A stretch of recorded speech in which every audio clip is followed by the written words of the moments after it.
Examples include brewer AB InBevs' efforts to develop a variety of barley that needs less water and Unilever adjusting its detergent formulas so they work at the lower eco temperature settings on modern washing machines, the London-based group said.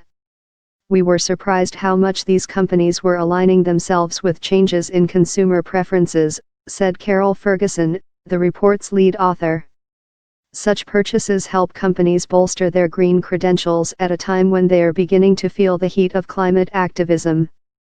Consumer goods account for about a third of greenhouse gas emissions, meaning companies that make them play a key role in efforts to keep global warming below 2 degrees Celsius, 3.6 Fahrenheit, by the end of the century.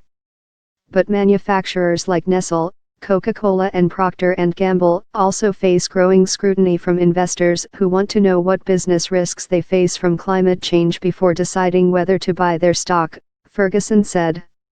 CDP ranked the companies surveyed according to how strongly their business is threatened by climate change, what they are doing to prepare for it, and how much information they disclose to the market. Climate change is going to be disruptive to revenues and costs, Ferguson told the Associated Press. What I would want to know as an investor is what kind of strategy they have going forward. In general, CDP found that European makers of fast-moving consumer goods are ahead of U.S. rivals in preparing for climate change, a disparity also seen in other sectors, such as automotive or oil and gas.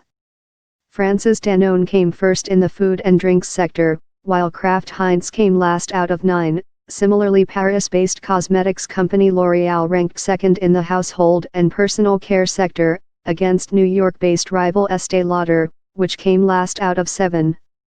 Possible reasons for this disparity include stricter regulation from the European Union, Ferguson said. Consumer concern over plastic waste recently spurred strict new EU rules on packaging, the report noted. Product labeling and carbon footprinting is on the horizon, the authors added.